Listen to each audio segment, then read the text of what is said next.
Hey, brand babies, this is your ghetto country grandmother, and I am coming to you with a new episode of the podcast. And this one's a little different because I have some of my brand babies here. This is my fam. So, what we're going to talk about today is branding boundaries and bullshit. It is not something new, but this is new. This is not going to be an always thing, but we were already in the call, and I wanted them to go ahead and help me out because I got to get another episode in the can. So, that's what this is. Don't be hating, don't be shading. But these are all my brand babies. I got me some Charlene in here, True, Kevin. Wait, let me call y'all by your Arlene. Do you have a brand name? Or do you just go by Arlene? That's fine. Okay, Arlene. But we got True Art, True at Art. I see I was gonna get it. I was gonna get it. And we got Charlene, who is the brand Misfit. We got the colorblind consultant, even though he has on here colorblind designer. But that's Kevin over there. We got Miss Fulei. We got Arlene, and we got the Ratchet. The Ratchet stage. I'm hoping she's gonna become the Professor Ratchet. Did we say that? But whatever it is, y'all stay tuned because we about to get into some shit. Welcome to the Branding, Boundaries, and Bullshit podcast with your host, the ghetto country grandmother, but you can just call her Brandma. Grandma wants you to know that personal branding is not personal, it's business. All right, brand baby. So we are here, and I am bringing them into this particular conversation because we're just going to talk about whatever we want to talk about, but we are going to talk about branding boundaries and bullshit. And so you guys understand some of the stuff that's out there. I see a whole lot of bullshit out here that I want to see change because our world of branding has been dictated by corporations, and the marketing that is out there is done by corporations. We've learned that from them, but I don't want to play with them anymore. I don't like it because we are individuals. And because we're individuals, we're independent business owners. Now, whether you choose to grow or whether you choose to stay small, that's on you. But that does not stop the bullshit. So, whatever it is that you want in your life, brand, and business, sweetie, you get to make the choice. You don't have to let anybody else dictate your greatness. You don't have to let them diminish your capacity. It's all your thing. It's your business. Decide for yourself what is going on. I told them they have permission to ask me anything, and you can make it as specific to your business as you like, or you can make it as broad as you like. So we're going to do this like Hollywood squares, and we're going to go up to the left, and that for me is true. True, do you have anything that you want to bring to? I'm sorry, sweetie, use the first square. I understand. I understand how this happened.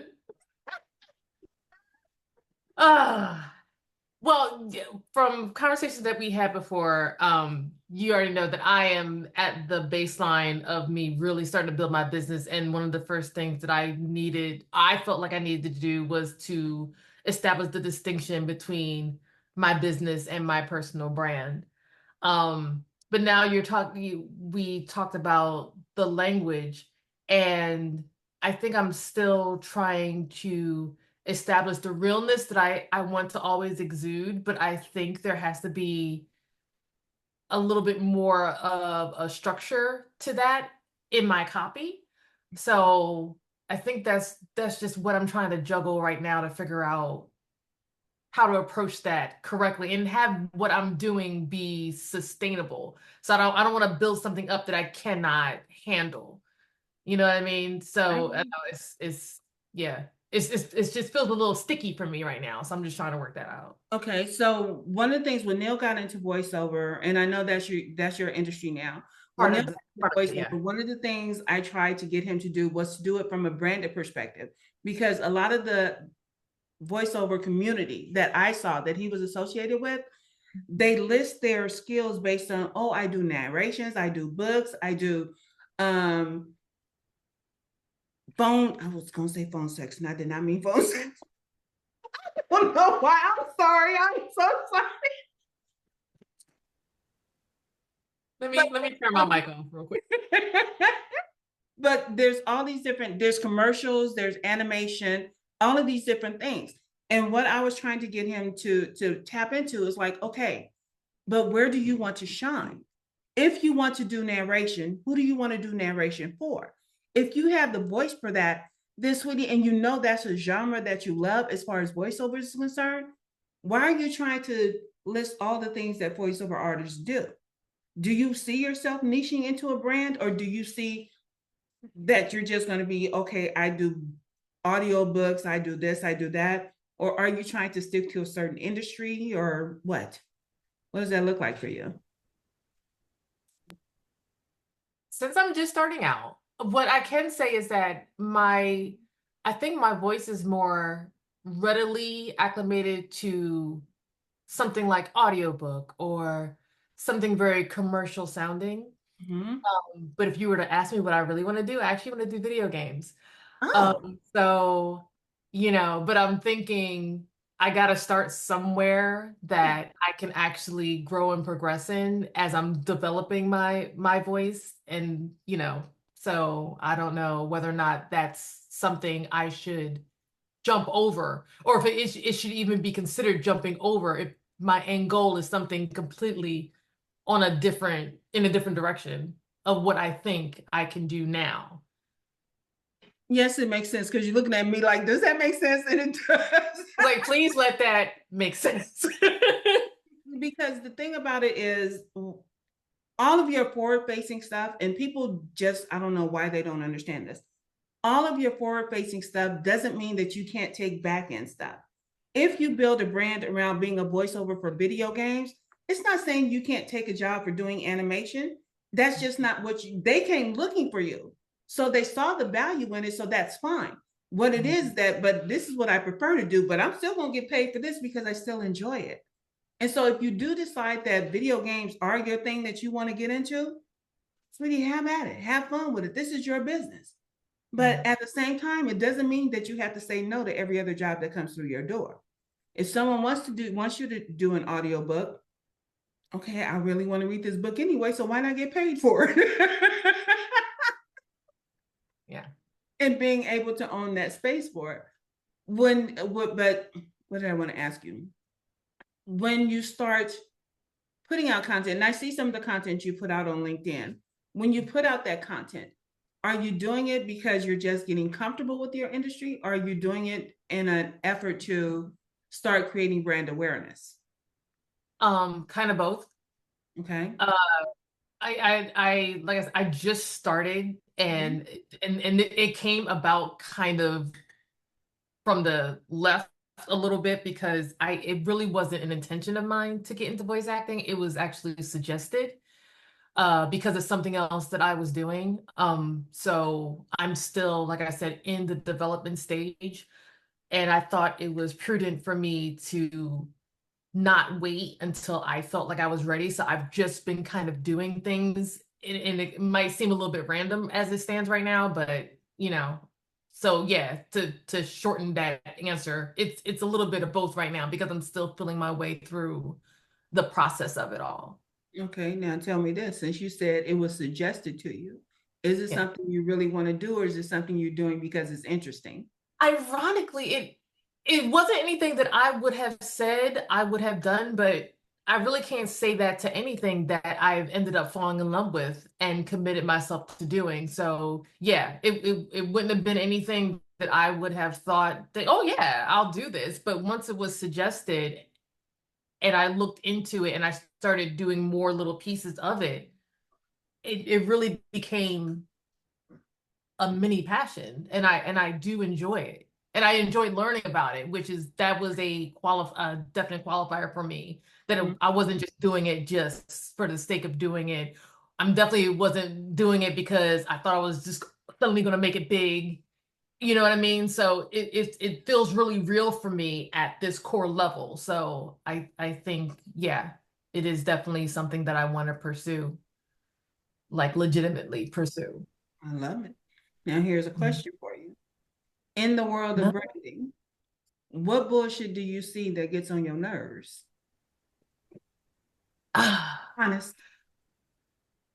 Right now, I think it's probably because I don't know, the algorithm is listening. So once I got into this, I started getting inundated with a lot of the learn this in 30 three days. hours kind of, yeah, these really short, get expertise level in this really compacted amount of time.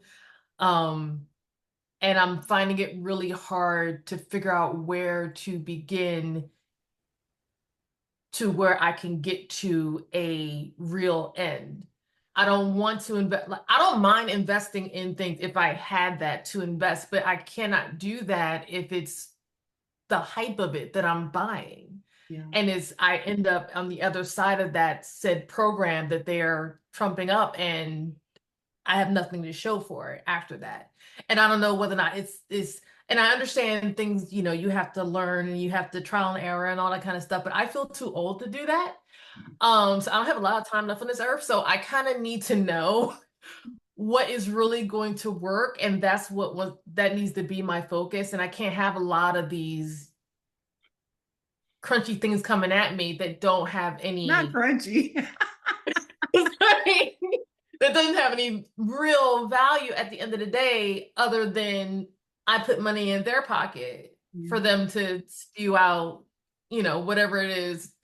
I don't know. It's just weird. And I actually, not something that I actually put money out in, but I got caught into an email funnel from this voice actor that supposedly had all this experience, and they emailed like a daily kind of like tips and all that kind of stuff, but it was like a series of 4 or 5 emails, and I honestly felt like I learned nothing new after those emails. And then of course at the 5th email came this big, here's what you can get for this amount of money, and now you can get the real deal with the real tips and and I was like, no, because I didn't see any value in what you were initially offering. So that's all I'm seeing right now. And again, I don't know whether or not that means that there's nobody out there that's really offering something of value. And it's, like I said, just the algorithm that's just spitting this stuff at me because they think I'm gonna, get sucked into it. Cash, huh? Yeah. So it's just I'm finding it a little difficult to know what to weed out and what to look for, and that could be part of the novice in me. But yeah, so that's a little annoying right now to kind of have to do this all day, trying to figure out what's what. Yeah, I'm sorry. True does not use profanity, so I know I'm probably offending her just a little bit. So I do apologize. You're not offending me. I don't mind. I don't do it publicly. Yeah, I kind of thing. I'm not mad at you. But let me turn this camera off. No, but because my mama, she would never forgive me. So no problem. No, you don't offend me, please. Okay, I just wanted to make sure. I didn't say I'm cussing, but I did want to make sure I apologize in advance. It's okay. The other part is that this is one of the reasons why I don't do follow for follow, or I don't connect with a lot of people who are in the same industry, and because we get this notion that the industry is saturated, but we also end up having a lot of people in our comments trying to add value to themselves because we're in the same industry. Oh, she posted this, let me comment. I have an opinion on that. I don't want that in my comments. I want people who have questions, who have something that they're trying to get over or get past. I don't need other strategies. Sweetie, you know what I know.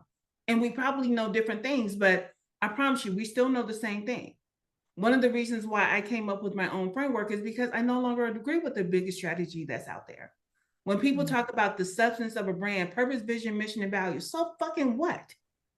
It's a thing, and everybody thinks they can pull it out of you, but there are 10 million templates. If you go Google a template for a vision statement, you're going to get all these different versions of the template, but they're all saying the same thing. And so when you talk about you're inundated with all of these same things coming at you, it's like, because the world thinks she must want to know about this. Just like when we're on any of these platforms, it pisses me off, not necessarily LinkedIn, but the rest of them, they think all you want to follow is celebrities. I don't give a rat's ass. I follow Tracy Ellis Ross because I think she's fucking amazing and she's gorgeous and she's unapologetic. This is why I follow her. This is why I engage with her, because I love her energy.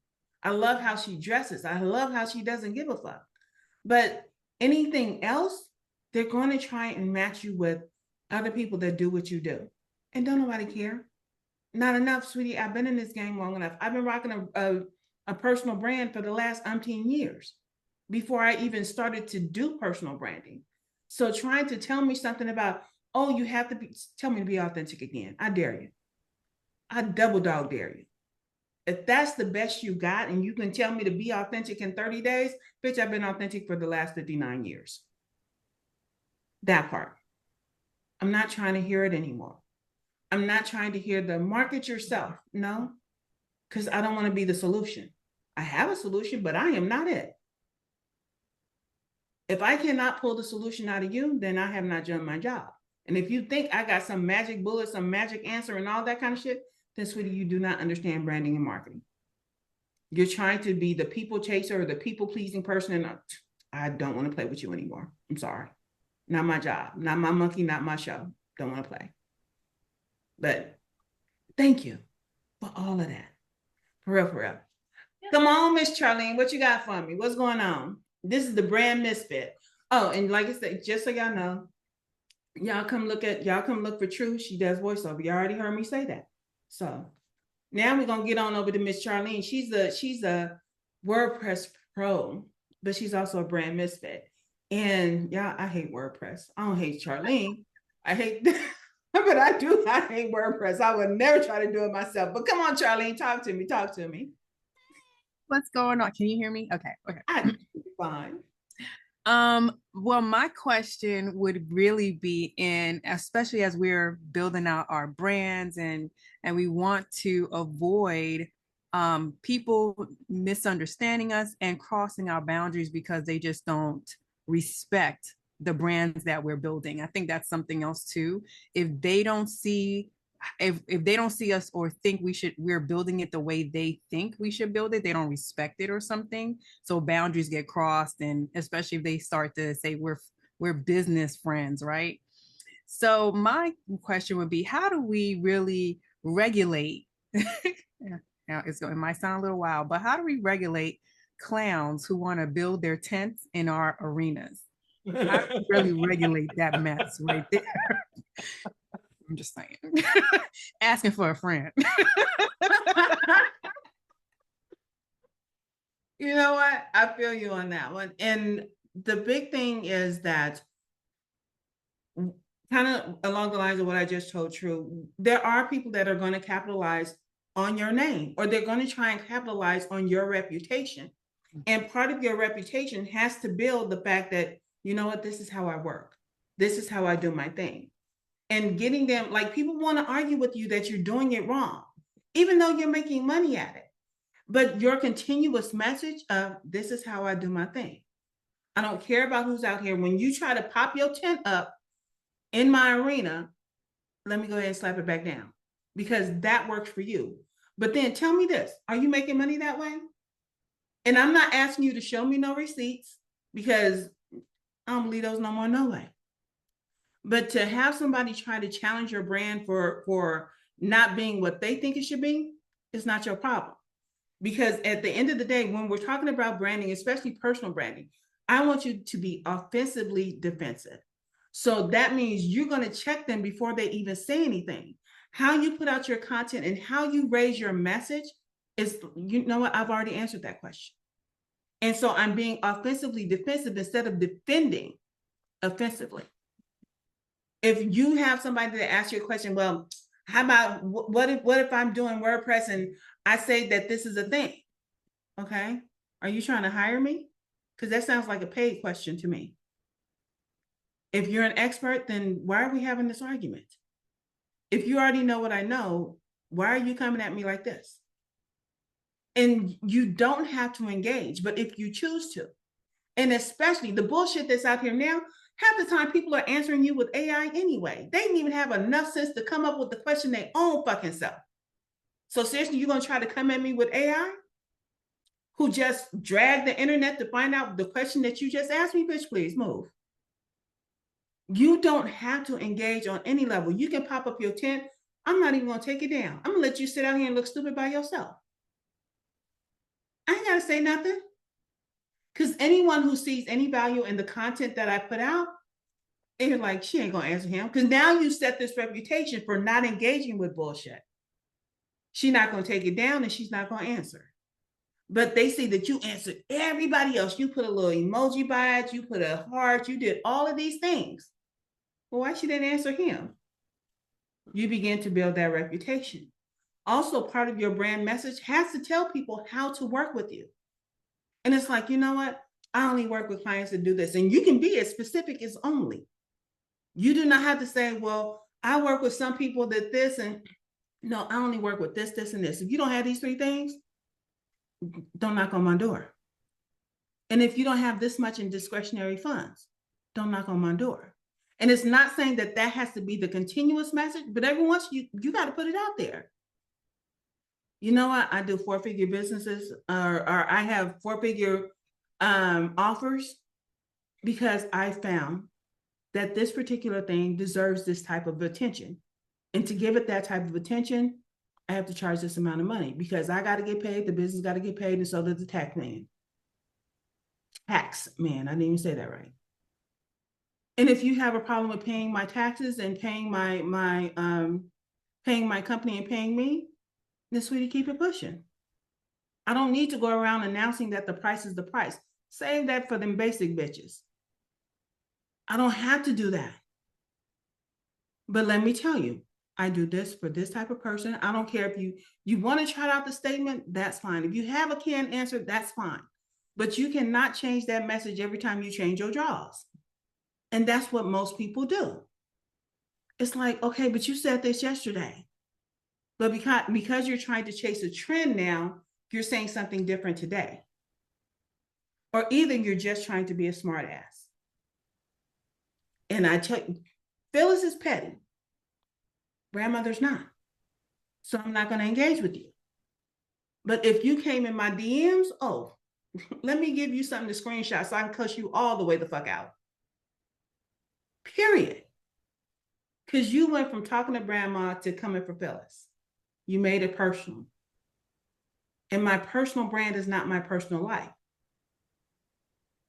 I'm mean, I'm petty, I'm selfish. I'm a whole lot of things in my personal life. This is why I threw that level of what you want to call as authenticity. Sweetie, if I was authentic, I'd have cut you to the white meat real quick. And I'm okay with that. I own that. That's me as a person. But personal brand wise, I'm not here for your fuckery.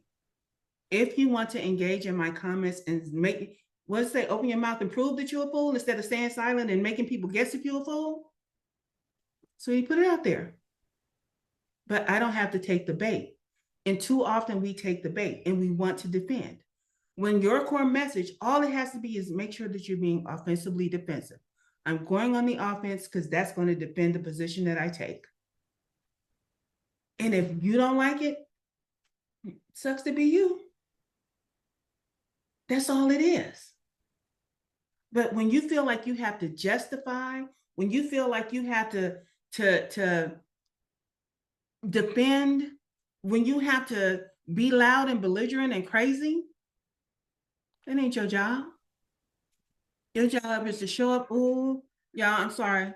This is the first my first podcast with my plate. Y'all, my husband made my plate.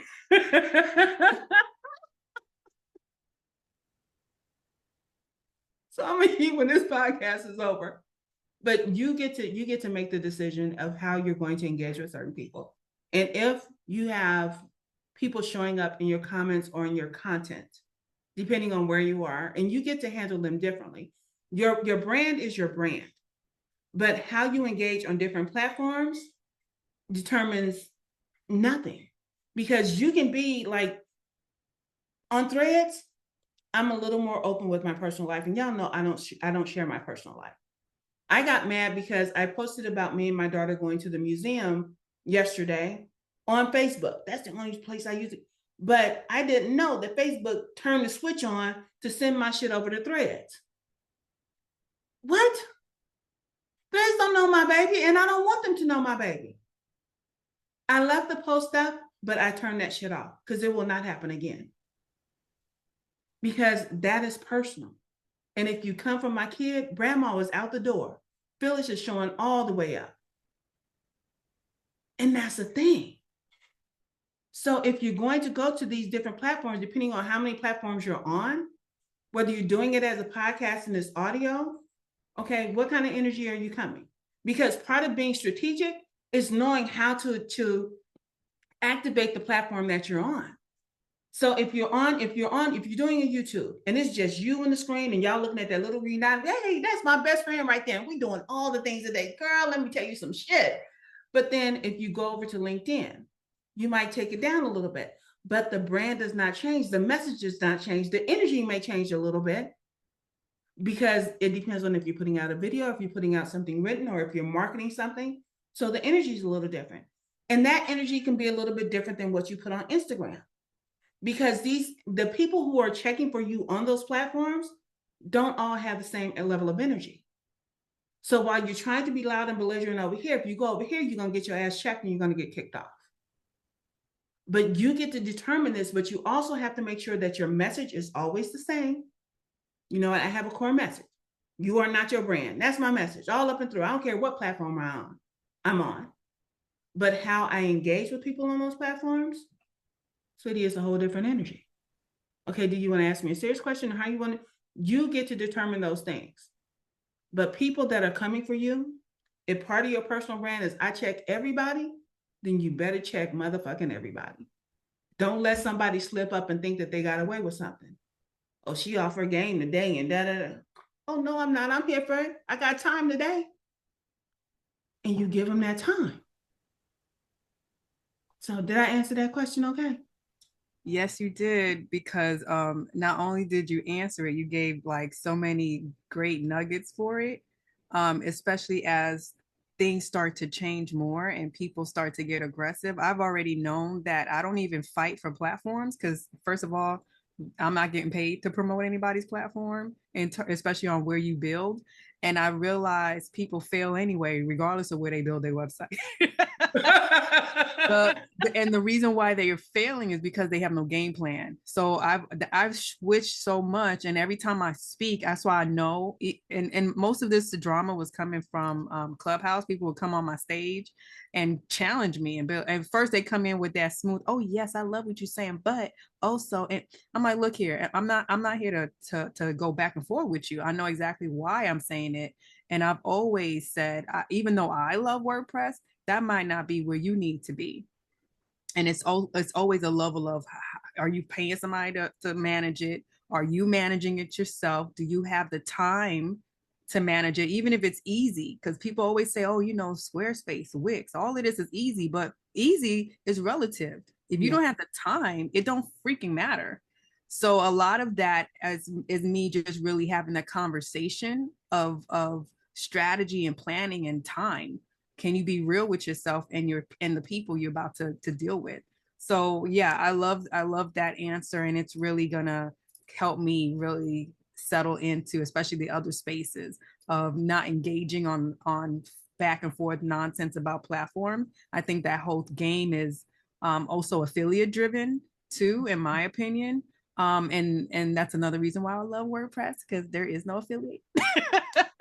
So you either love it or you don't. It's okay.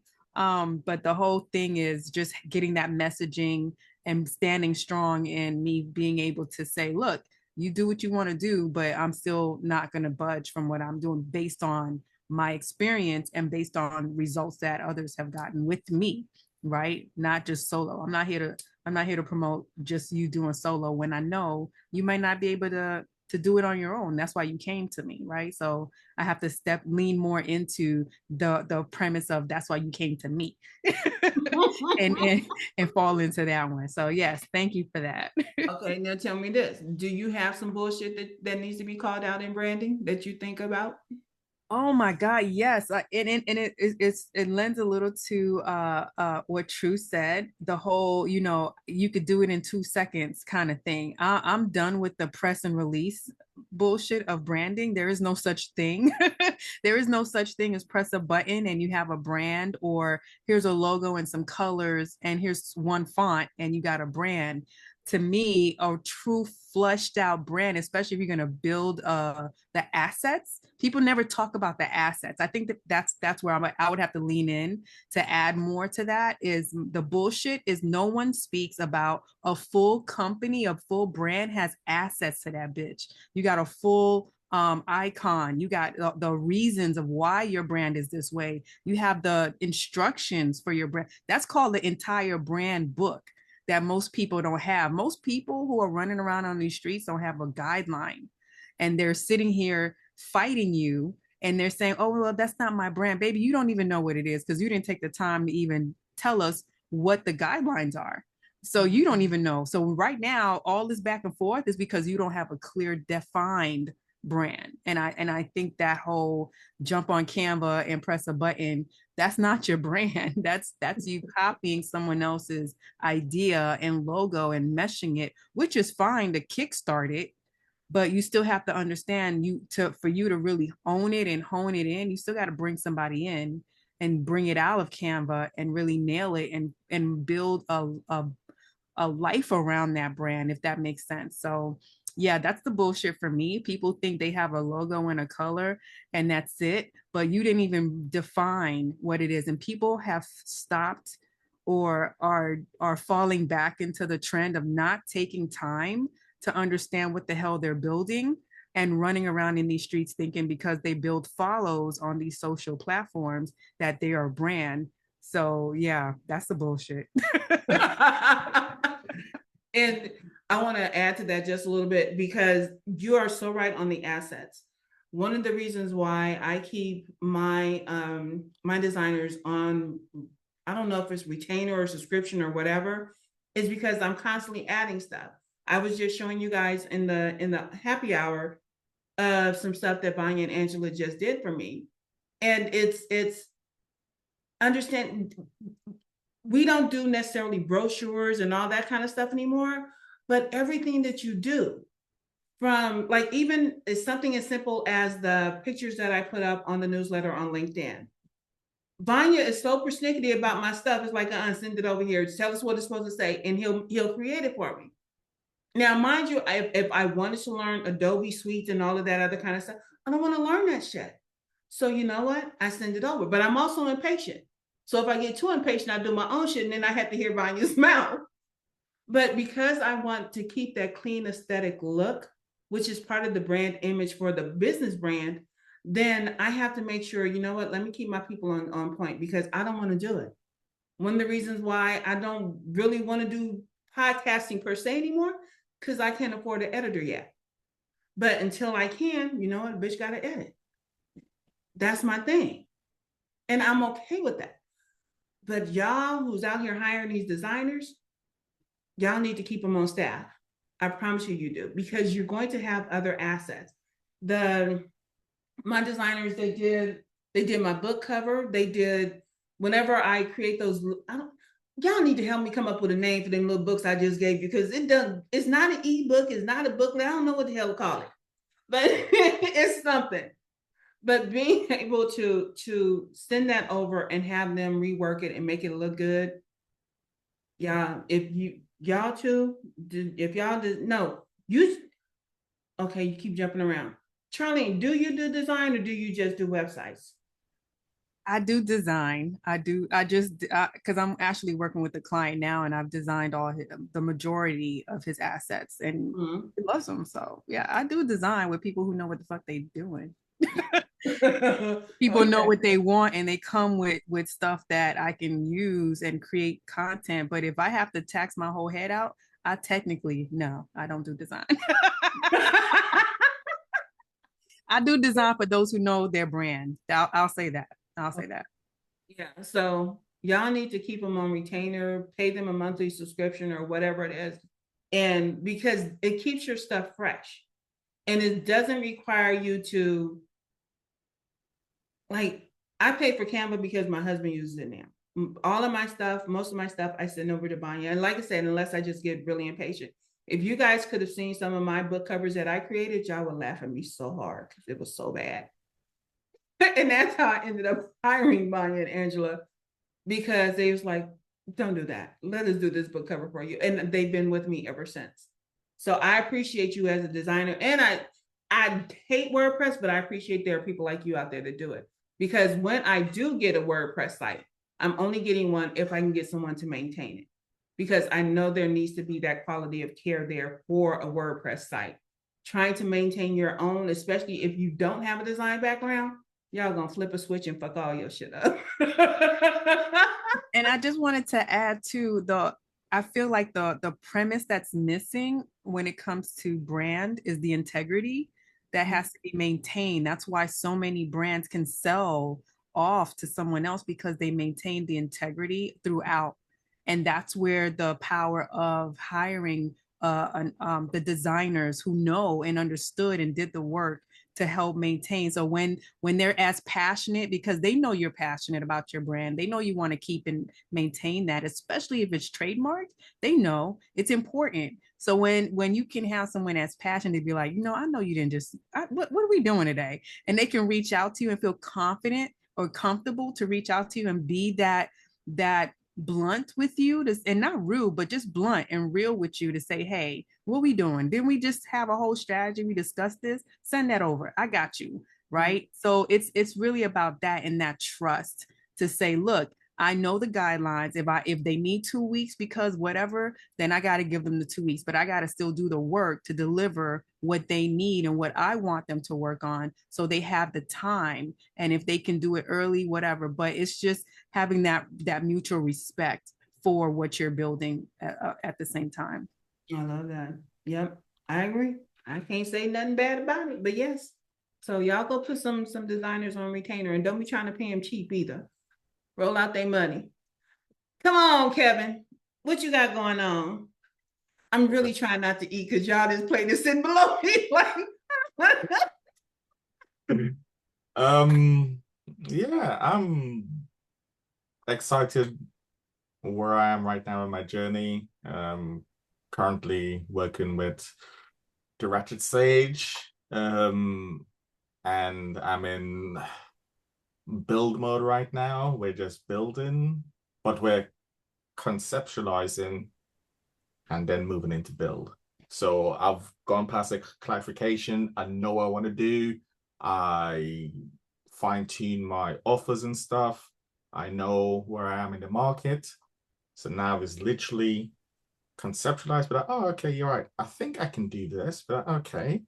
Then I would go and try and do it. Be like, yeah, it kind of works, but okay, well, let's build it and see if it actually works. So that's what we're doing. And Ebony's working like 100 miles an hour, and I'm keeping Don't you up. do that though?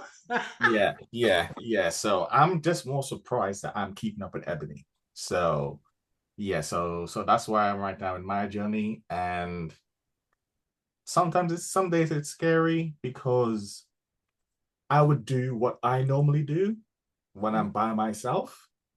Then when I meet up with Ebony in the community time slot and I showed what I've done, I tell her, hey, I'm thinking because I've done this, I was thinking it's going to go in this direction.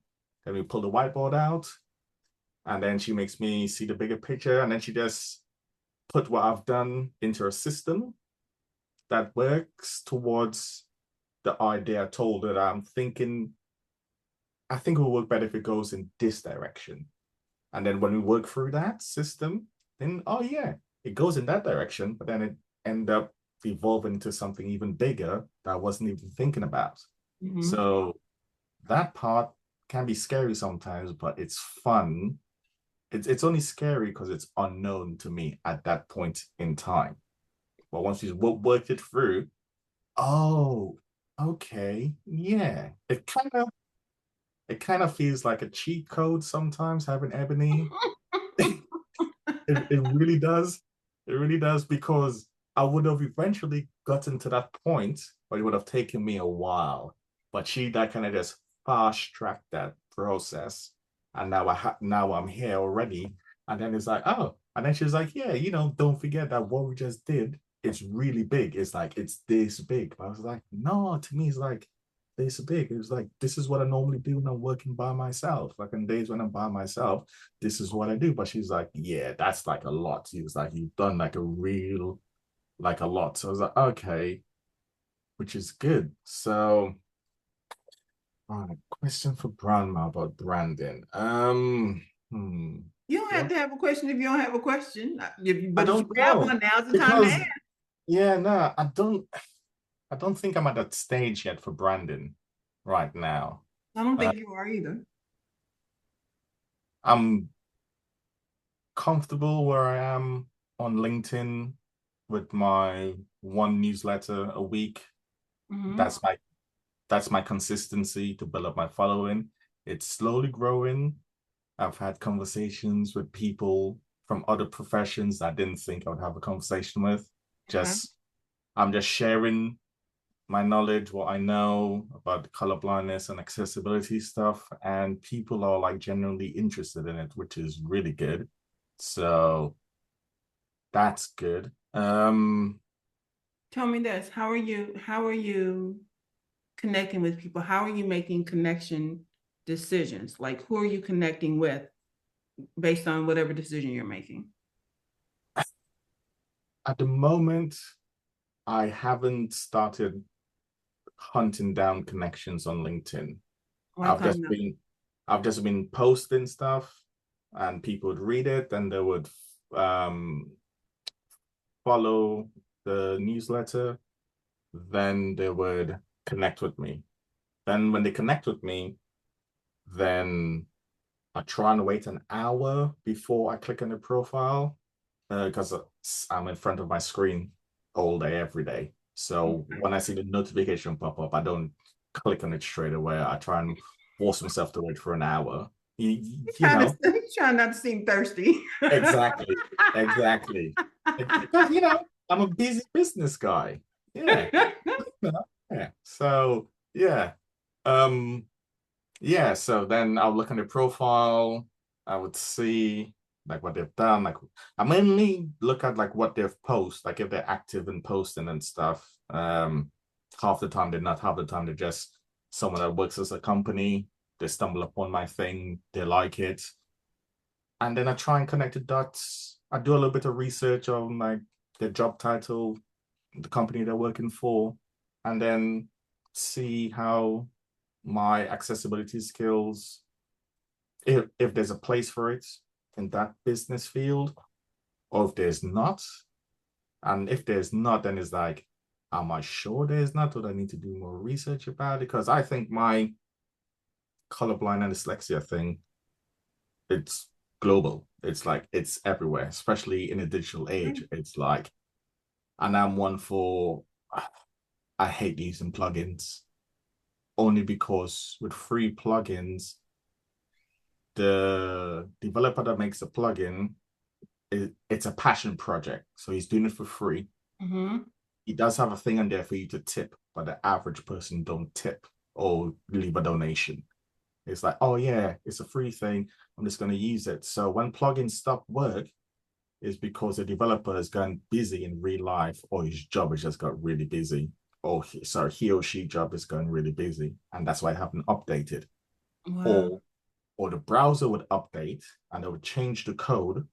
So then the designer has to redesign the plugin from scratch.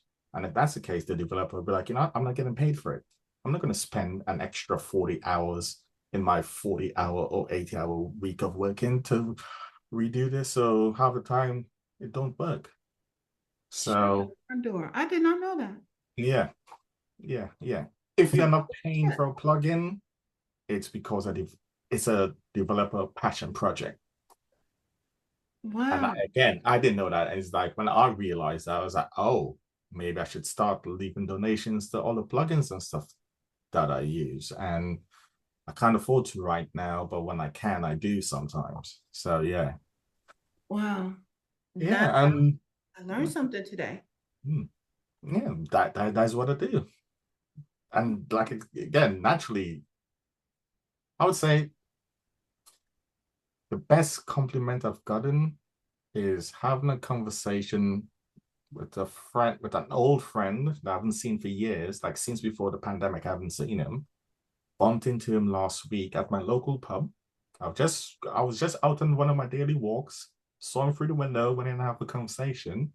And in the conversation, he mentioned my newsletter on LinkedIn because we're Really? on LinkedIn. And I was like, oh, okay. This is really reaching people now. It's like it's come full circle. Be like, oh, okay then. So yeah. So that was like my biggest compliment and kind of like pat on my back, motivation to keep me going. Because I use the LinkedIn thing, it's mainly an experiment because I've done my research, drink a lot of knowledge and stuff. And it's always like, oh yeah, if you want to have be successful in business, you have to be consistent, blah blah blah. So I was like, okay, well, I'll do the experiment. Let me just be consistent on LinkedIn. And yeah, and it seems to be working. I don't post every day. I tried posting every day, but I was on Instagram. Nope, that is not for me. But then again, I didn't have a plan. I was just waking up and be like, oh, what's my mood today? Be like, oh yeah, I'm feeling this, blah blah blah. I'll scroll through a bit, try and find some inspiration, and I'll just literally it will just be a redesign of a post I've seen. Like I said, you make some shit up. Exactly. So I mean, I think I managed to do like 10 days, I think, or 12 days of posting every day on Instagram. Before I was like, nah, this is too hard. Because again, I didn't have a plan. I was just doing something because the influencer says, oh yeah, post every day, post 3 times a day. But yeah, I mean, yeah. Because what I did learn from that was the timing of my posts, because I post like anytime after 6:30 p.m. here in the UK, because I wanted so that when people read my posts after work, they're all in a relaxed state after have dinner or they go to the pub, because the pub culture here in the UK, where drinkers, unlike you guys, is like people go to the pub every we're day. talking about you guys. My glass just happens to be empty. That's all. Yeah. I got a bar. Get a home bar. Like, yeah. So, I mean, that's one thing I'm very particular about when it comes to posting. It's like, what state do I want the person who's reading this to be in? And I want them to be in a nice, relaxed state after So you're work. trying to, and I'm sorry for cutting you off, but are you trying to stay local right now? Is that because you said 6:30 your time, so you're trying to attract dinner time within your time zone? Am I understanding that right? Gotcha. Yes. Okay. Yeah, and that's where I'm in my journey. It's fun. I love it. It's, again, like I said, I'll always use the word. It's easy. Well, it's easier than yes, it's easier, and it's one thing what I do when I speak to like my younger cousins and like my niece and nephew and stuff. I always tell them anything in life is only ever hard the first time. Once you figure out how to do it, or once you figure out how to make it work for you, it's no longer hard. Yeah, I agree with that. Yeah, and that's what I've been sticking with. And the day I get my first paying client, then just running a business. I think having a business is easy. Anybody, even now, when people ask me, "Oh, you haven't made any money," you'd be like, "Yeah, but still, it's easy. It's fun." Tell them you're in the brand awareness stage. Yeah. Tell them you're creating brand awareness for when you drop your first offer. Mm-hmm. So mind your business. Exactly. And what I've realized, what Ebony has made me realize as well, is that what I have to offer is so valuable that, because it's like, at first she asked me, like what sort of price range and stuff I wanted, but because I came from freelance mindset to now business owner mindset. In freelancer mindset, it's not about survival, it's not about the next paycheck. So, and freelancers, we love to shoot ourselves in the foot to get money in our pocket. I ain't even gonna deny that. Yeah. So Yeah. appreciate So you. And like I said, I appreciate you for saying that you're not ready for branding, because a lot of people think that as soon as they decide they want a business, that they got to run out and do the whole branding thing, and you do not. Down with that, I have a caveat for that though. I think every business should start with the brand strategy before it even starts a business. But if you don't, then make sure that when you're ready for it, that you're ready for it. Because, and the only reason I say start with the brand before you even have the business is because you want to start marketing before you even have a product. That way you built up audience anticipation so that when it does drop, you already have people waiting to get it. But if you do not, if you start the business first, give yourself enough runway to market whatever it's going to be. You don't even know what it's going to be yet, but start talking about that shit. Let them know that this is coming. You know what? When I drop this first offer, y'all are going to be so fucking amazing. You never have to mention it by name. You don't have to say what it is, but you want to build up the excitement for it. And whether it's a book, whether it's a something on Gumroad, whatever it is, they're like, oh, I've been waiting for this all this time. Now, if they're disappointed, I ain't got shit to do with that. But they bought it. So you broke it, you bought it. So but once they break the seal on the offer, it is what it is. You can start marketing it without actually saying it. So people know that, you know what, some shit is coming. And when it comes, it's all about the colorblind consultant. Yeah. I don't know. I think I have somewhat established myself on LinkedIn as the colorblind consultant, as a consultant, because Ebony keeps drilling into me, you're no longer a designer now, you're a consultant, because what you offer, you don't need to do designs. It's like, yeah, but I like making stuff. It's like, I can't just talk to someone and then they pay me like 20 grand. It's like, I need to make something to give it to them. It's like, no, you don't. But anyway, yeah, you know, I ain't gonna beat that dead horse because you already got a coach. So I'm gonna shut the fuck up. But I am gonna bring Miss Ebony on up here now, because you're talking about how Ebony's mind works. When I started working with Ebony, true, we knew each other before we started working together. But when I decided to start building out my framework, I went to Ebony. Unbeknownst to me, I just went to her for a conversation. And I promise you, like how I start connecting dots on how a brand should go, it's like, oh, I see a brand in that. Ebony, I started talking, and chick, and I want to say bitch, but I don't consider her a bitch. But, but she started typing out, because what I wanted to frame out is my very first offer. And she had typed it up, put it in bullet points. Okay, Auntie, you need to do this. 45 minutes. And she had my shit together. And while I can connect stuff in my brain, I don't know if I'm some level of ADHD or something, but sometimes I cannot translate it on paper. That chick, when you talk about framing out a concept, all day, every day, I'm going to that one right there. You can't send me nowhere else. It is like, and she did it in such a way that I was able to build on that. This was a group project, and then I was able to break it down into a one-on-one thing because she made it so freaking detailed. I ain't had a problem since. I still go to her. I still send people to her. But oh my God, to watch it work, oh honey, you come in with the right words, you gonna walk out with some shit, and you better pay for it. Well, she ain't gonna let you leave without paying for it, but still.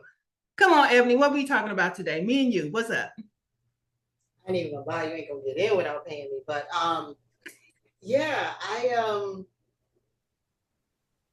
I appreciate being spoken of in such ways. As an autist, it's hard to know how you're seen. And but also because I'm an autist, yeah, my brain works a certain way. I see the world in systems. I see everything as a system. So when you start coming to me and talking about, oh, I really want to do this, I'm seeing how it's a whole solution for the world. And how there's ways to go about it that will fail you and ways that will go about it that will support you, being who you are and your truth. Your systems need your truth too, not just your branding, not just your solution, not just your business, all the systems that are going to get them to work. So to get to my question, for the Ghetto Country Grandmother, because I don't want to take up too much time. I know it's late. And I do get to see her every other week as a private client, so I don't want to take up too much time. But I do feel like I'm really struggling, you know, and we're doing this work, so I know you'll help me get there. But one of the things that I've been struggling with that might help people who watch the podcast is like when you are a specialist, you're an expert at something, you know your stuff, there's like a certain way that you see it. And one of the things that I see about systems is that the majority of the ones that either fail us or get us to where we're trying to go, they're not technological. They're habitual, they're performative, they're emotional, they're mental, they're spiritual, they're human generated. They're not generated by a robot or an algorithm or a system. Active campaign did not make it. And automation is not going to get it done. How do you create these automatic systems that work for you? Whether they're automated or not, whether technology is involved or not. I've found the most money-making people don't know how to set up their calendar to get the right notifications in the right place. Simple things, their workflows is off. Why are you taking client meetings early in the morning when you know you're not a morning person? That's not honoring your truth. That's not activating your truth. These are the systems that cause us to fail as business owners. Over 2 decades in the game and working with business owners. As a consultant and a strategist, my job was to come in and set things up for business owners, whether they were nonprofit owners or for-profit owners or just startups. And it's these systems that don't align with the vision of where you're trying to go that you can't see because you're looking for everything to be technological. It can't all be technological. So me knowing that, I'm struggling to come up with the language to get other people to see that. Because when I start talking about systems, then here come the engineers, here come the scientists. And I'm like, no, people aren't struggling with those kinds of systems. And anybody can tell you, oh, this is how the algorithm works, but what are you supposed to bring to the algorithm? See, that's not, ChatGPT can't tell you that. So I'm just really struggling with how do I talk to people? Being a systems expert, like I see everything in the world as a system. Relational dynamics is a system. So when I say, stay in an actionable safe space and get your social ass, I mean that. You've got to set up a system for how you do things in collaboration and in relationships and with associates and acquaintances and all that stuff. People don't have their own systems that work for them. They're afraid to do things their own way. They're afraid to be their own person. You want to be like everybody else, do like everybody else. These are all failed systems. And when we move with failed systems, we don't get to where we want to go. When we don't get to where we want to go, we don't change the world. I'm here for the people who are trying to change the world, but I don't know how to get through them as an autist. This is the way I talk, this is the way I process, this is the way I see everything. And so what I get is a lot of amazing neurospicy people who are very smart, polyglots, polymaths. They are here in their systems thinkers and trying to figure out, I don't want to dumb down my work because that doesn't serve anybody. But how do I use language that will capture the attention of the average systems thinker? They don't have to be a systems expert, but are you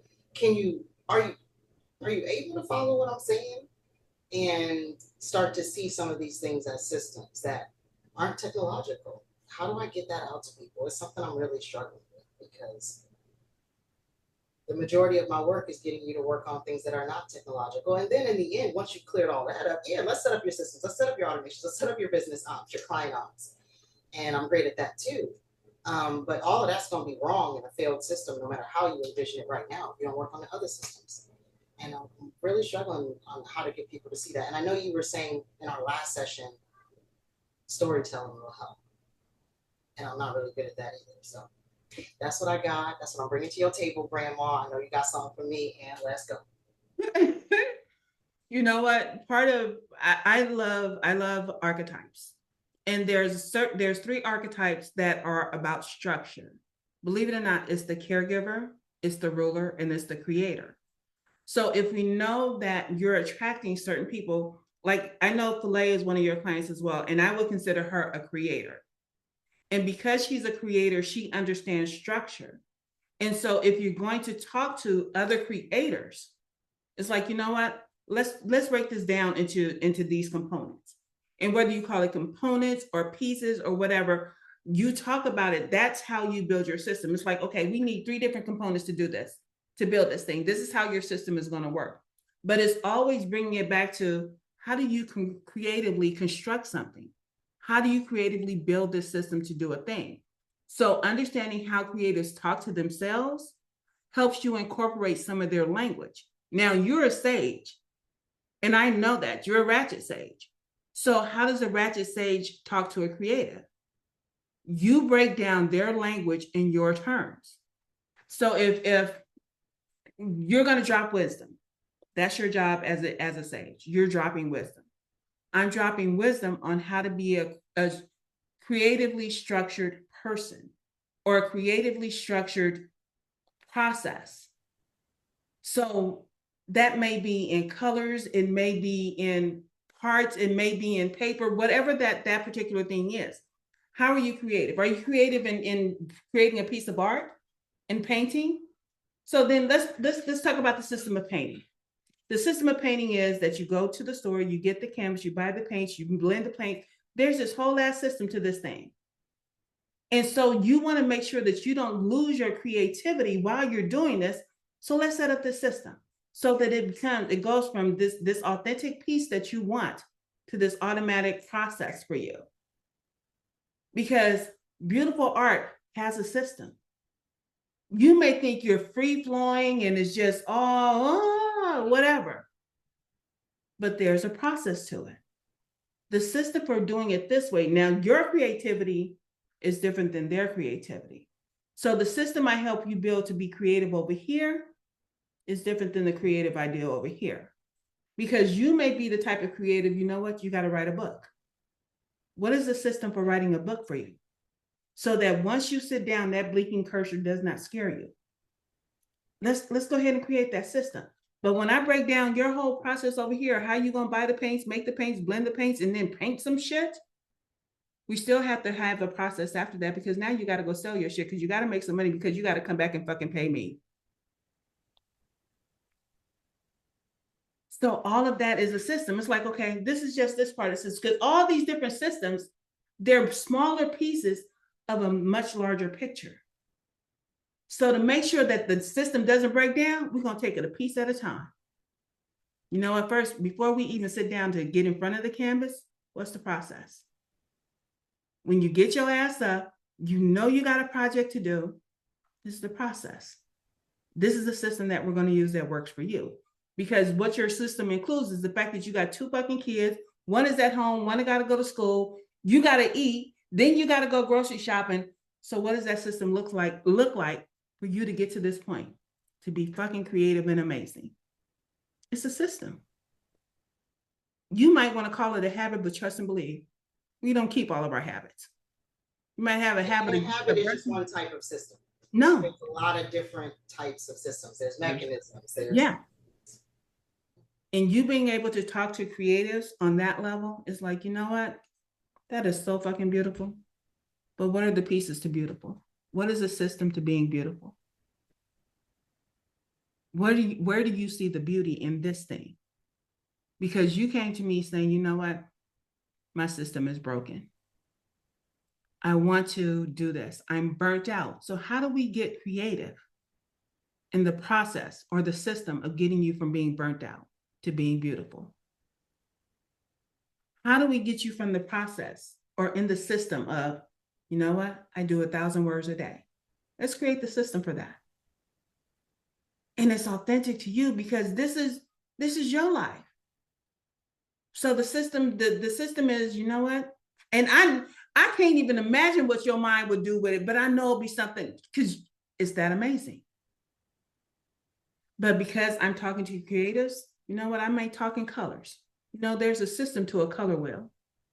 So when we talk about you getting ready to paint, let's talk about the system of the color wheel. Let's break it down in some colors. If we go from this light shade to this dark shade, that's how we're going to make out your system. We're going to go from light green to dark green. So let's set up your system of colors. This is you getting up. This is you doing it. Come on, you want to say something? Come on. I was just going to model for my clients who are here how you can really own up to your lack. I always tell them you got to sit in your lack. You got to sit in your discomfort. Kevin and I were just talking in the community earlier about how, what were we talking about? I just lost it. We were talking about how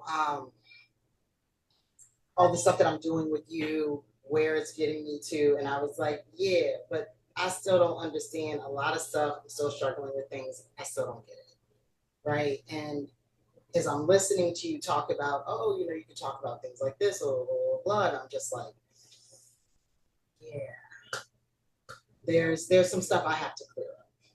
Mm-hmm. And so some of the stuff of like speaking to creatives when I don't see myself as creative because I have aphantasia, I don't have an imagination, I don't see things in my mind. Sure. The way that I'm creative is a very different way that has not been accepted in this world as an autist. And so kind of bigging that part of me up, right? So the same way I tell y'all got to get to that clarity, confidence, and resilience.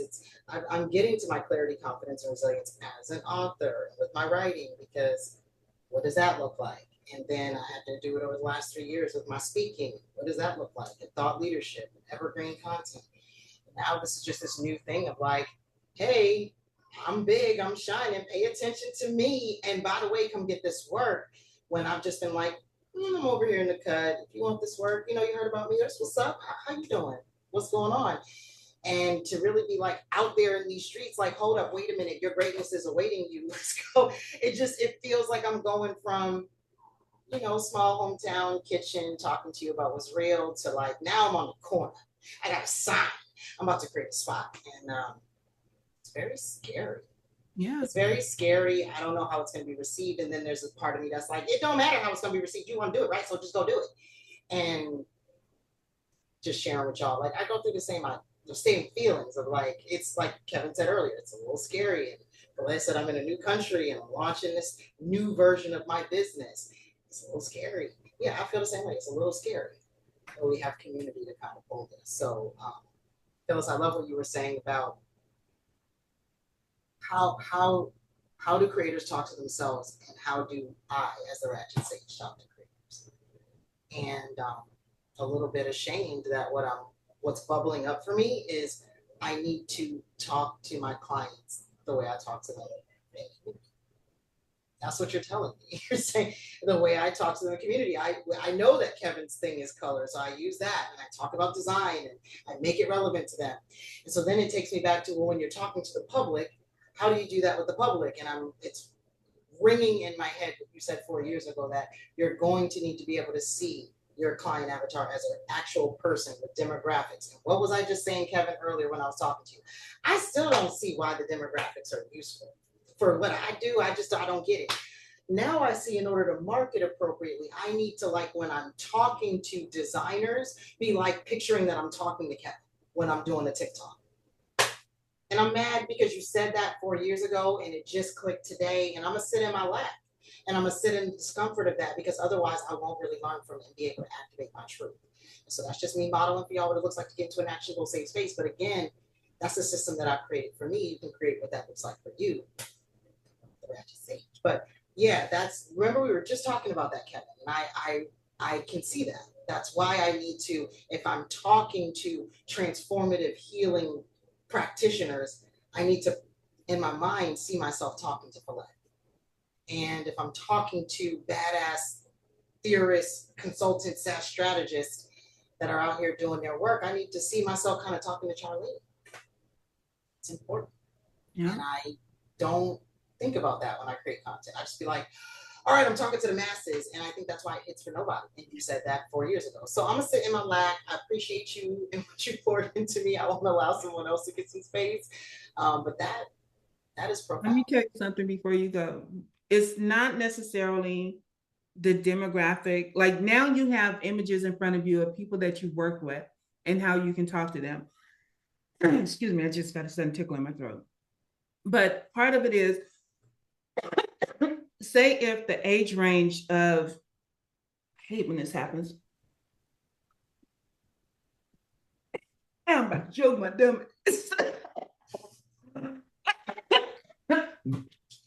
Oh, I might edit that out. Excuse me. Damn it. I'm gonna live, y'all. I'm gonna live. Maybe coughing all over my mic, but thankfully it's my mic. No, I'm good. Thank you. When you're picturing someone, it's like if you have an age range for the people that you work with, how you talk to a 30-year-old creative would be different than how you talk to a 50-year-old creative. And so you do have this range of emotion and depth and width and breadth, like you were talking about earlier, based on who that person is. So if you go and you do an event and you know that most everyone in that crowd is 50 years old, you're going to have a different creative conversation with them than if they were 30 years old. Or if you're talking to a classroom full of 20-somethings, that's a different conversation. It's still the same energy, it's still the same message, but how you address them, the language that you use, like finding out that kids say delulu for delusional, it's like, oh fuck, just say the yeah. And that kind of shit. People be delulu though. They do. And they be what they say, they be sus. They be delulu, that leads them to being sus because they're inauthentic and ashy. Listen, it's a whole conversation.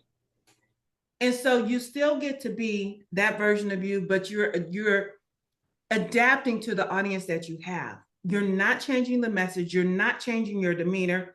But let me throw in some terms that y'all understand.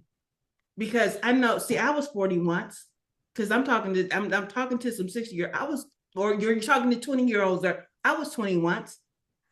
So let's talk about being 20 and being creative. Or let's talk about being 20 and having some ruler energy. Really, you think you're going to boss the fuck up? How are you going to do that at 20? You want some structure in your life, but you're trying to rule the world. Is the world even ready for you, or are you ready for the world? Which one is it? You get to have that conversation. Oh my goodness, that was some nasty shit. I'm talking about choking on the water.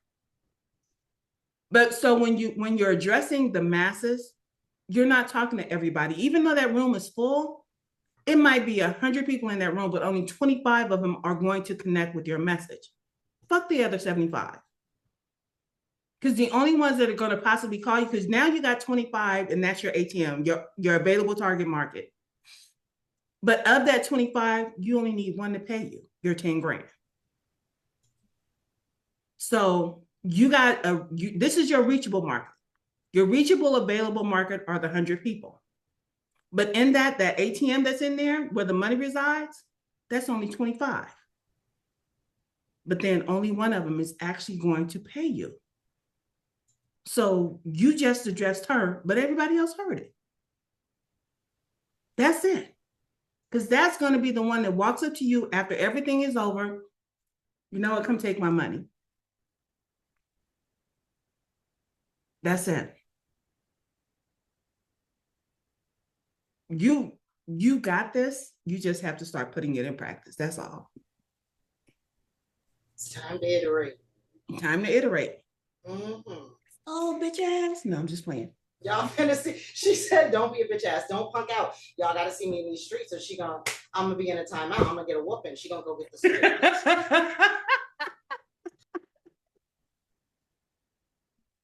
So what's your bullshit brand? Whatever. What bullshit are you calling out in branding? Me? Yeah, you. People not having a solution and they out here trying to brand something. Like, what are you selling? I just want to understand what kind of harm are you like concocting for yourself and the world when you have nothing to really offer, but you just want to be something. Stop chasing cash cow and chaos and get your life. That's the shit. I'm done. And mic drop. All right. Come on, Fulei. You my last brand baby in here, and we're gonna roll this on out because we know True gotta go to sleep. She been up all day. Oh yes, we definitely will. So yeah, hey everyone.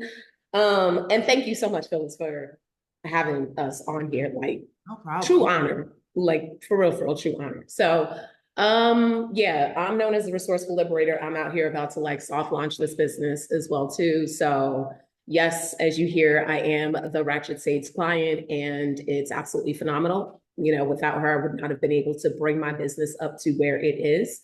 And it's also without your assistance as well too.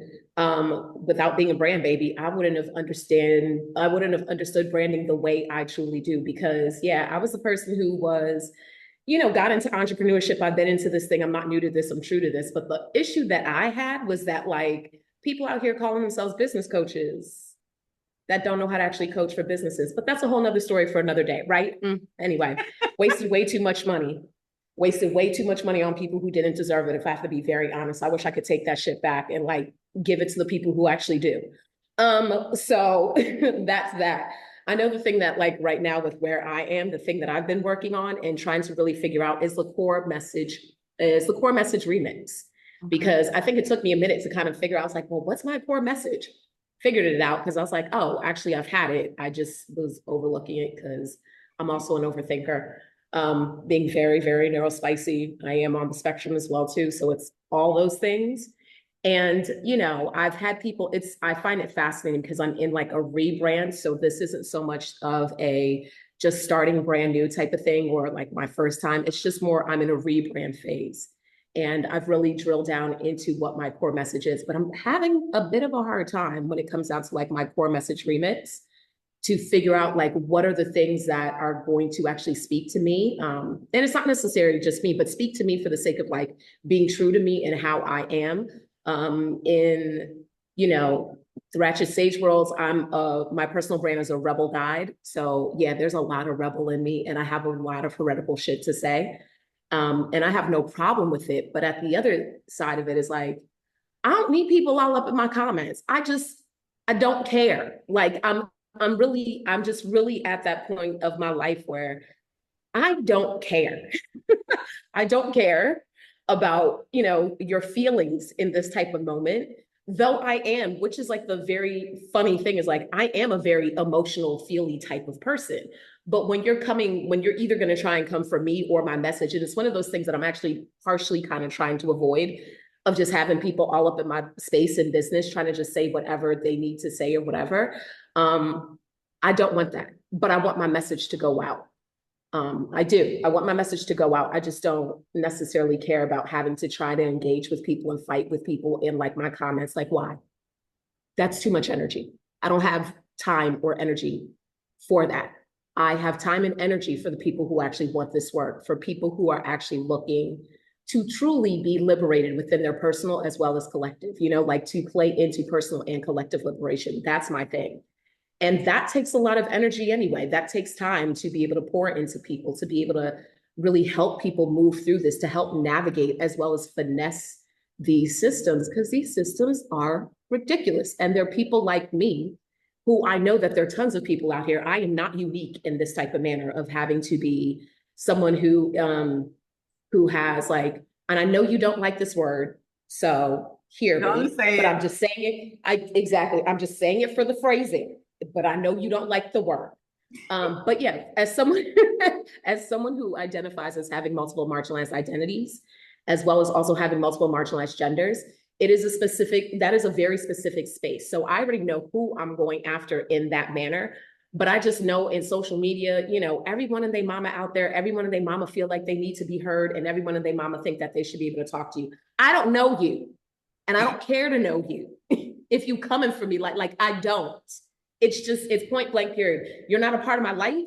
You're not in my everyday. You ain't helping pay these bills or put food on my table. So why are we even? I don't want to engage with you on that level. Like I'm very much so, I know me in that manner. And I know when I go off, I can really snap because, the rage is real. Let's call a spade. But I also know how to use this rage to move myself forward. Mm-hmm. So yeah, I just really want to, I think if anything, I just need your assistance in really trying to figure out like with the core message remix on how to pull things out that actually are specific for me and my brand and my personal brand to help endorse my business brand. So okay. That's mine. I love the fact that you're saying that you're neurospicy. That right there is going to set you apart, because having to explain that in the beginning until you build an audience that's going to explain it for you, telling people that being neurospicy, this is what you might get. It's like you might, as Bishop Blake said, you might get prayed for, you might get punched. So But being able to own that particular space, especially with the marginalized aspect of it, it's when I'm talking to people, I think the thing that you're going to have to do is not engage, to ignore, but let it sit there. Like we were talking earlier before we got on this call. I don't have to comment on everything. I can comment on everybody, but I'm gonna skip you because I want you to know that you're being ignored. How about that? And having that reputation, letting people know, I don't know if y'all can hear me wheezing because I'm still choking on the water, but letting people know a part of what your personal brand is about is, I don't want you to fuck around and find out. I really don't, because that fucks with my money and I don't play with my money. So when you put out a message and part of your core message is, I don't do the fuck around and find out energy. And what that means is if you come down here in these comments, sweetie, you do not exist. And letting people know they do not exist by ignoring their shit, they're going to, because you already said it in the content. If I ignored you, then baby, you do not exist. And that's going to piss them off even more. And you get to be that person that ignores them. And they don't want that. But it's like, okay, what were you expecting? Did you think that I was going to show up and show out because you here? Nope. And what you'll get the reputation for, people will start looking in your comments. Oh, she ignoring him. She ignoring her. They will see you ignoring people. And then they will actually, because you're building your audience in your community, what they will also start doing is they'll start commenting, she ain't checking for you. She ignores people. Like they'll start telling. You see, she ain't said shit. Why you still here? Because the thing that if you notice, like people are in the Beehive and people are in the Swifties. Beyonce and Taylor don't have beef. Their audience does. The audience is the one. Why y'all? Seriously? So you build your audience with the reputation of, you know what? I know I'm neurospicy. And I don't play the fuck around and find out game because that's with my money. So if you see me ignoring your comment, I want you to know that you're intentionally being ignored. And people will put stuff in your comment to see if they can get a rise out of you. Don't do it. Mm-hmm. Don't do it. And because that now becomes a part of your core message, people will start to say, oh, she ignored him. And now they'll start following you just to see who you're going to ignore. People are crazy like that. They are. I think it's fascinating in this way. And I do love that, honestly, because that is my personal energy in life. That really is my personal energy in life. It really is. Like, I'm also about the whole do no harm. That's the other reason why, like, I don't want to engage, because I know me. Like, I know me enough. I know what my tongue can do. I was never a physical fighter. I was always a let me say what I need to say type of thing, and I could lay you out. So I'm not trying to be that person when it comes down to business and stuff. You know, I get it. I really am about like do no harm, because I also understand how much harm there is out here in just the business realm, period. I see it all the time. I see it, it's everywhere, and it's problematic. And especially with those of us who are neurospicy. And within my target market, like I said, I'm also going after others who have multiple marginalized identities and multiple marginalized genders. We're already dealing with a hell of a lot. Like, we're dealing with a lot. We've already been harmed a lot. I don't want to add to that harm, but at the same time, I'm also not here to engage in the bullshit. I'm just not. I do not want to engage in that. And so to me, that does really set a precedence, and it does actually reflect my personality, because when I was younger, it wasn't the healthiest thing ever. And I understand this is why we do healing, go to therapy, and the whole nine. So, you know, bless, thank the ancestors for that. Right. But the truth is like, that was me. I could be that person out in the streets where we could know each other. We could have known each other for a long time. And I could have put up with a lot of things from you. But once you cross that line with me and I'm done, I'm so done. You can be in my presence and I can make you feel as though you were never, like, you just aren't here at all. But back in the day, like I said, it was done off of a lot of not healthy places. Whereas this day, these days it's because I know so much of like, I'm very grounded in who I am. I'm not here to fuck around and find out what you don't play with me. Like I've always been about that, about my life of like, don't sit here, don't play in my face, and don't play with me. Don't do that in that manner. So yes, the whole ignoring thing would be actually, I think that's actually going to be like a healthy, it'll be actually very healthy for me to do that, to just ignore comments. And I just find it funny that people love following people and for that reason of like, ooh, who is she going to ignore? Because rage baiting is very real. And I'm not trying to get clients off of rage baiting. Yes. Like, why? Rage baiting's cute for a certain time, but it's not. If my bottom line for you is to help you heal, what does rage baiting do for me? That part. And in my process to help you, especially when it comes down to your personal and to this collective liberation. What is it for? And I feel like we get caught up in that way too much. And I'm not trying to get caught up in that whatsoever. I'm here. I have a vision. I'm on a mission. I'm trying to have people get into this place to get this work. Because if I ain't free, you ain't free. And if you ain't free, I ain't free. And this is the thing. I love me. I do. I love me that much that I'm going to do whatever it is I need to do in order to be liberated and be free. So I would hope then that you would understand that this actually, my silence is not being weaponized. My silence is actually a form of love towards you to say, I don't have time for you on this level. I love you this much that I refuse to engage, because there are other people that actually do deserve my time, and it ain't you. Point blank, period. And that's your remix. Your remix is the ignoring of it all. It's like fuck around and find out and watch me ignore you. That's the fuck around and find out. Yeah. So the remix is all about, like I say, if you see me, it is intentional. I saw what you said and you weren't worth my time. So putting that in the message and letting people know on occasion, oh, did y'all forget? I know how to ignore you very well. And I don't even have to delete your shit. Sit down there and simmer. I'm gonna be all right. And because you're letting it be known, again, it becomes part of your reputation. And when people come for you on any platform, because now they're going to start following you from place to place, you know what? I'm going to go over here and see who said what, because I know she's going to ignore their ass. And then because they want to defend you, because they're in your camp, like the Beehive and the Swifties and all that kind of stuff, sweetie, they're going to take up the fight. You ain't got to say shit. One of the people that... one of them bold brand, no, actually, we're going to take it back from bold. We're going to go to the OG Brandbabies. That one down there, Miss Ebony, I promise you, if don't nobody else show up and say something, sometimes I have to tell Ebony, don't bother. It's not, no, I'm cool. I saw it. I'm okay.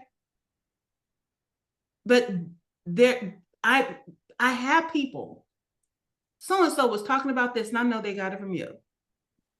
You know what? And they can only use it once because they don't know what to do with it. Have at it. Because you start to own your intellectual property, people may try and they can steal all of your words. They cannot steal your energy.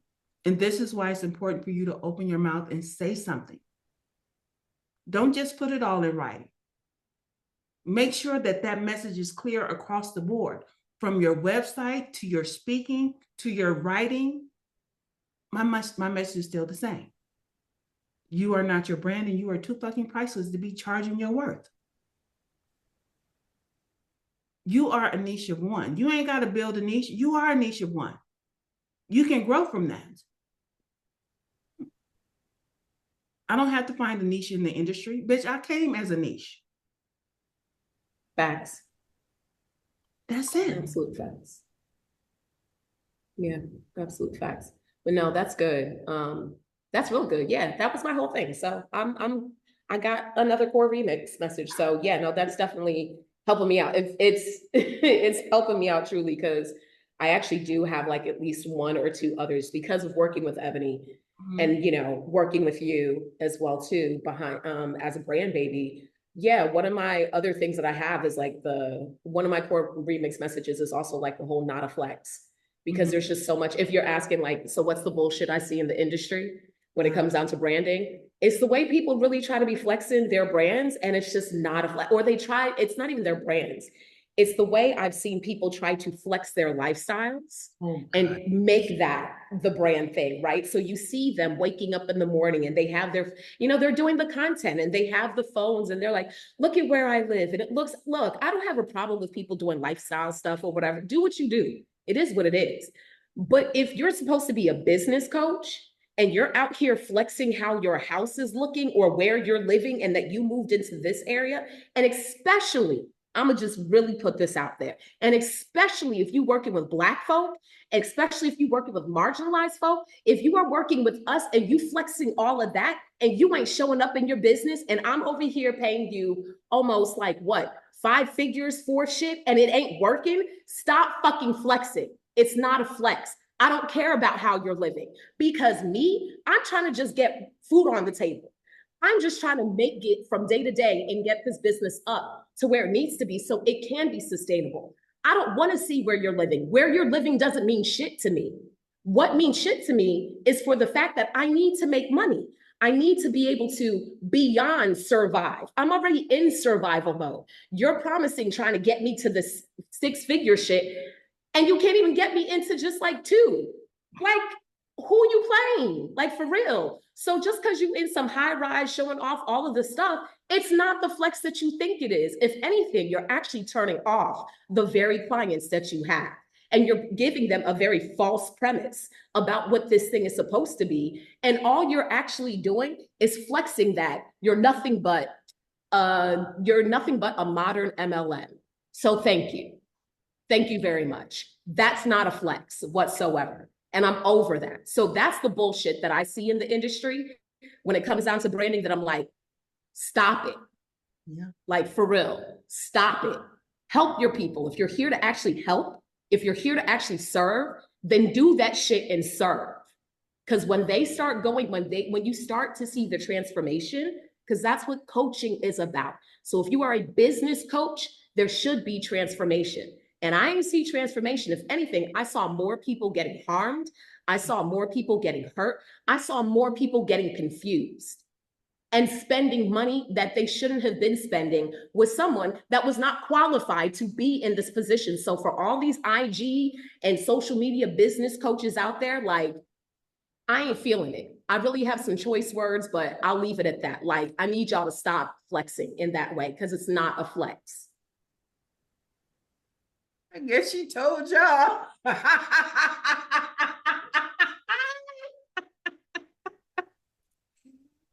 And you know what? I so wholeheartedly agree with you. Your life, how you live your life is not a personal brand. And people want to say, this is the brand. No, it's not. This is how you live. This is what you do day to day. You do the same boring shit everybody else does. You went to a restaurant, so fucking what? I had to eat too today. Why do I care? If it's not part of your business, why do I need to see your kids going to kindergarten? I know if you want to share your life with people, that's all fine and good. But more than likely, if I see more of them and not enough work, I'm never going to spend with you. Never. And the people, oh, well, you know what? They want to connect with the fact that they have kids. So fucking what? It's like the white woman who tried to connect with me because her husband was Black. So is mine. I don't care. It's not a thing for me. So yes, the bullshit flex. Oh my God, I couldn't have said that any better. She said it with all the energy in her whole chest.